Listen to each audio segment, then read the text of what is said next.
जी, अस्सलाम वालेकुम। आज मैं बात करूँगी नूर मुक़द्दम केस पे, जो कि एक ऐसा इंसिडेंस हुआ है जिसने पूरी कंट्री को हिला के रख दिया है।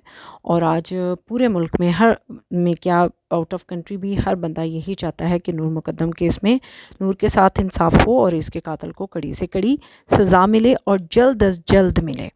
सबसे पहली बात तो ये कि मुझे बहुत दफ़ा मैंने सोचा मैं इस पे वीडियो नहीं बनाऊँगी, पर फिर मैंने इन द एंड इस पे वीडियो बना रही हूँ।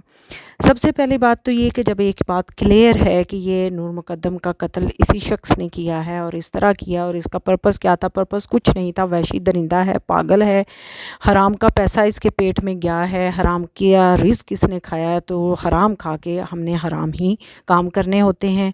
तो इसको सज़ा क्यों नहीं दी जा रही? क्यों इसको इतना डिले किया जा रहा है? इसको तो इस्लामाबाद में इसके घर के सामने जहाँ इसने नूर को कत्ल किया, वहीं इसको फांसी उसी जगह पे, उसी गली में, उन्हीं लोगों के सामने जो कि दरिंदा बन के इसको देख रहे थे। वो भी लोग इसके साथ उतने ही ज़्यादा शरीक हैं जिन्होंने देखा लेकिन कुछ ना किया। उनके सामने ही इसको फांसी दी जाए ताकि उनको भी आइंदा सबक मिल जाए और उनको सज़ाएं दी जाएं, ताकि उनको इस जुर्म को देख के खामोश रहने वाले लोगों को भी सबक मिले। सबसे पहला क्वेश्चन तो ये है इस केस के बारे में।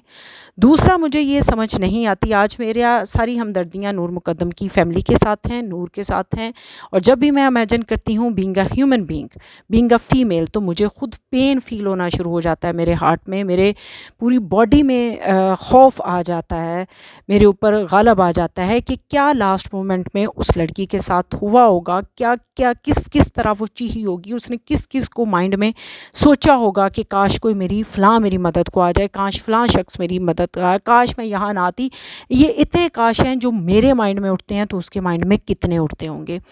कि सबसे पहले अगर इसके पेरेंट्स को पता चल गया था कि हमारी बेटी किसी मुश्किल में है, तो उन्होंने कोई ऐसा फोर्सफुल एक्शन क्यों नहीं लिया?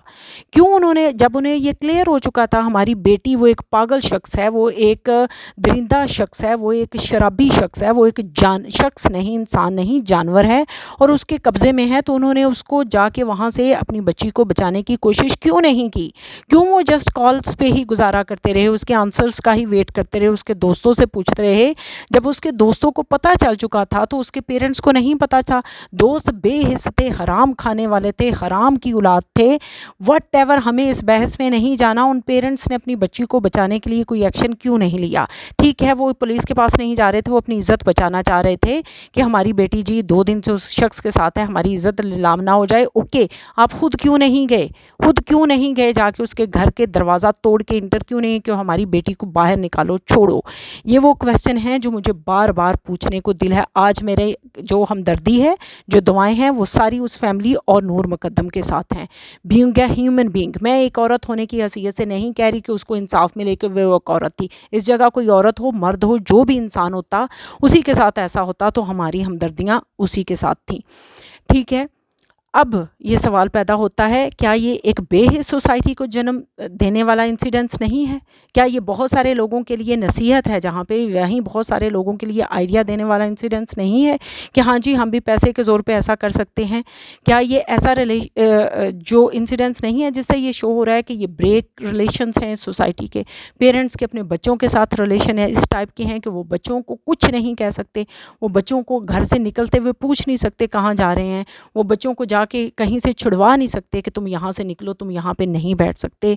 जब वो उसको गाड़ी में बिठा के एयरपोर्ट साथ लेके जा रहा है, वो ड्राइवर देख रहा है, उस ड्राइवर ने देख लिया है कि इसके पैरों में जूता नहीं है, तो उसका नहीं बनता था किसी को रिपोर्ट करना। हम क्यों इतने डर जाते हैं, हम क्यों इतने जाहिल हो जाते हैं? वैसे हमें नेट से हर चीज़ की इन्फॉर्मेशन आ गई है, वैसे हमें गर्लफ्रेंड बॉयफ्रेंड रिलेशनशिप में रहना, वालदैन का बच्चों को इतना डील देना कि उनसे कुछ नहीं पूछना, वालदैन का ये उनको हर तरह की रैलियों में जाना, ये सारा कुछ हमें इन्फॉर्मेशन आई है। तो क्या हमें ये इन्फॉर्मेशन नहीं आई कि किस किस सिचुएशन में हमें क्या क्या रिएक्ट करना चाहिए? ठीक है, वो एक ड्राइवर था, वो अननोन था, उसको नहीं पता, मोहल्ले के लोगों को सुनाई नहीं दिया, गार्ड्स वहाँ पे अपनी पे लेने के लिए मजबूर थे, उन्हें पता था ये दरिंदा है, अगर इसको शक हुआ तो ये हमें ही मार देगा। उन्होंने अपनी जान बचाई, क्योंकि एक जानवरों वाली सोसाइटी है ना। एलीट क्लास क्या एलीट क्लास? एक जानवर क्लास कहें, जिसमें एक ताकतवर जानवर दूसरे कमज़ोर जानवर को खा रहा है, नोच रहा है, और दूसरे जानवर उसको देख रहे हैं कि इट्स ओके, इसने तो अपनी भूख मिटानी है, इसने तो इसको नोचना है, खाना है, इसने तो ऐसा ही करना है। ये वो एलीट क्लास है। इसमें पेरेंट्स का बच्चों के साथ कोई रिलेशन नहीं है, इसमें रिलेशंस में आपस में कोई निभाने का नहीं है, इसमें कोई वैल्यू नहीं है, इसमें जस्ट पैसे की वैल्यू है और इसमें जस्ट दरिंदगी की वैल्यू है। जो जितना ताकतवर है वो उतना ज़्यादा स्ट्रॉन्ग है, जिसके नाखून ज़्यादा हैं, पंजे दांत ज़्यादा मजबूत हैं, वो दूसरे को उतना ज़्यादा नोच सकता है, खा सकता है, उसको कोई मसला नहीं है।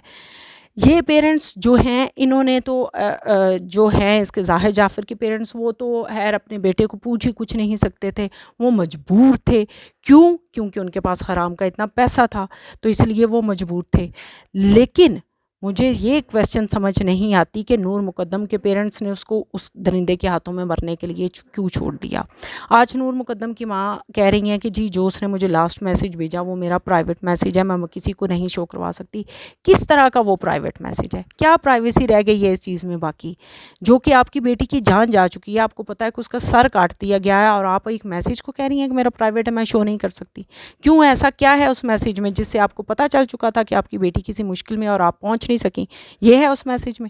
क्या प्राइवेट उसने बताया था कि ये शख्स मुझे मार देगा, मुझे बचा लें इससे?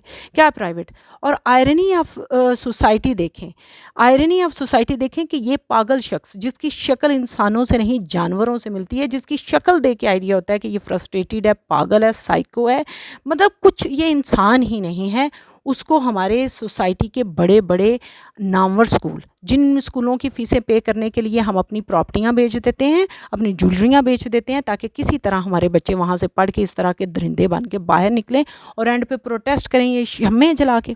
छोड़ दें उस सोसाइटी को, प्लीज़ फॉलो करना छोड़ दें कि आप बहुत प्रोटेस्ट कर रहे हैं, शम्में जला रहे हैं।